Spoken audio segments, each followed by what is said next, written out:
At the beginning of 1944, Carl Jung had one of the most mysterious near-death experiences ever documented.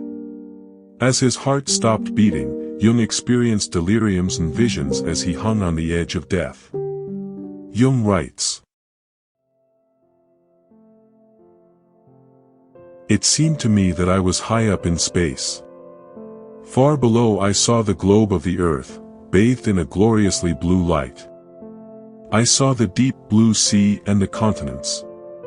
Far below my feet lay Ceylon, and in the distance ahead of me the subcontinent of India.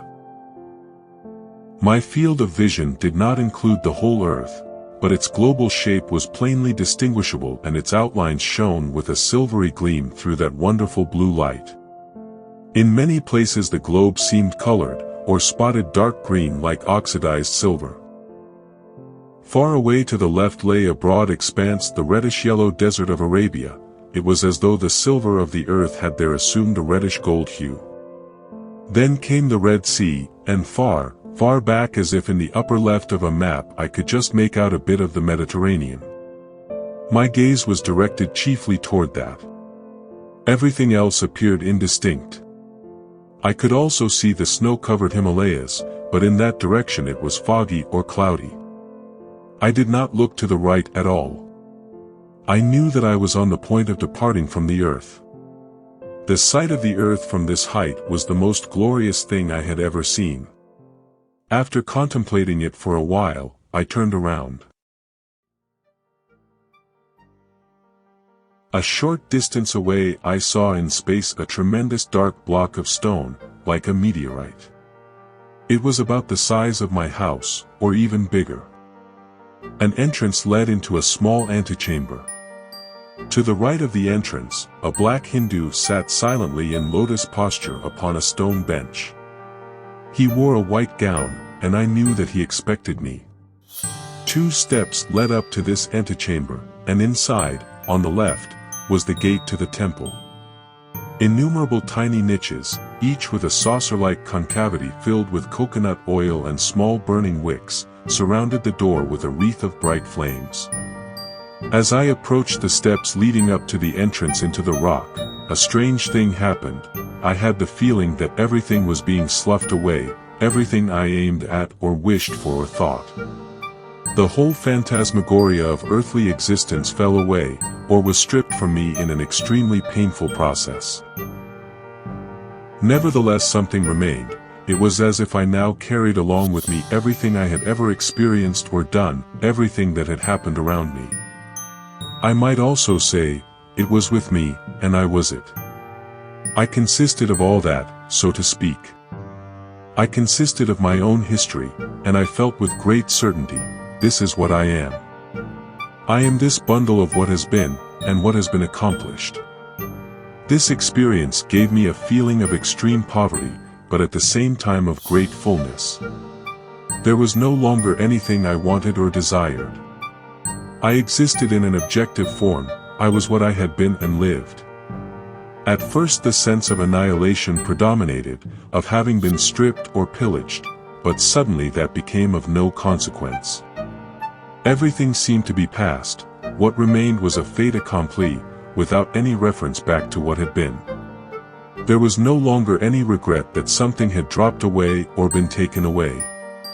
On the contrary, I had everything that I was, and that was everything. Something else caught my attention. As I approached the temple, I had the certainty that I was about to enter an illuminated room and would meet there all those people to whom I belong in reality. There I would at last understand. This too was a certainty, what historical nexus I or my life fitted into. I would know what had been before me, why I had come into being, and where my life was flowing.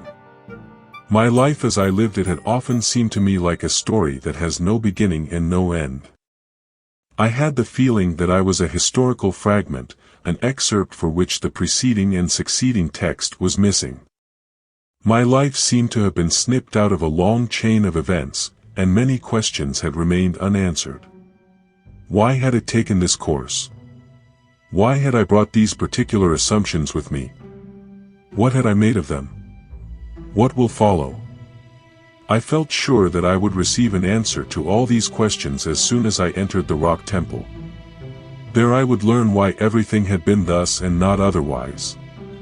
There I would meet the people who knew the answer to my question about what had been before and what would come after. While I was thinking over these matters, something happened that caught my attention. From below, from the direction of Europe, an image floated up. It was my doctor, Dr. H, or rather, his likeness framed by a golden chain or a golden laurel wreath. I knew at once, this is my doctor, of course, the one who has been treating me. But now he is coming in his primal form, as a Basilius of Kos.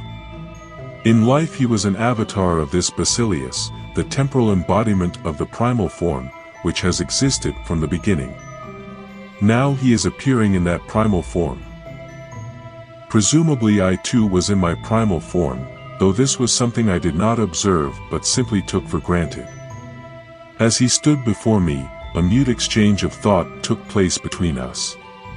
Dr. H had been delegated by the earth to deliver a message to me, to tell me that there was a protest against my going away. I had no right to leave the earth and must return. The moment I heard that, the vision ceased. I was profoundly disappointed, for now it all seemed to have been for nothing. The painful process of defoliation had been in vain, and I was not to be allowed to enter the temple, to join the people in whose company I belonged. In reality, a good 3 weeks were still to pass before I could truly make up my mind to live again. I could not eat because all food repelled me. The view of city and mountains from my sickbed seemed to me like a painted curtain with black holes in it, or a tattered sheet of newspaper full of photographs that meant nothing. Disappointed, I thought, now I must return to the box system again. For it seemed to me as if behind the horizon of the cosmos a three-dimensional world had been artificially built up, in which each person sat by himself in a little box. Life and the whole world struck me as a prison, and it bothered me beyond measure that I should again be finding all that quite in order. I had been so glad to shed it all, and now it had come about that I along with everyone else would again be hung up in a box by a thread. While I floated in space, I had been weightless, and there had been nothing tugging at me. I felt violent resistance to my doctor because he had brought me back to life. At the same time, I was worried about him. His life is in danger, for heaven's sake. He has appeared to me in his primal form. When anybody attains this form it means he is going to die, for already he belongs to the greater company. Suddenly the terrifying thought came to me that Dr. H would have to die in my stead. I tried my best to talk to him about it, but he did not understand me. Then I became angry with him. Why does he always pretend he doesn't know he is a Basilius of Kos? And that he has already assumed his primal form? He wants to make me believe that he doesn't know. My wife reproved me for being so unfriendly to him. She was right, but at the time I was angry with him for stubbornly refusing to speak of all that had passed between us in my vision. I was firmly convinced that his life was in jeopardy. In actual fact, I was his last patient. Etched into my memory, on April 4, 1944, the precise date when I finally received permission to sit up on the edge of my bed. On this very day, an eerie twist of fate conspired as Dr. H, the attending physician, succumbed to his own illness, confining himself to his bed, never to rise again. He was a good doctor, there was something of the genius about him. Otherwise he would not have appeared to me as a prince of Kos.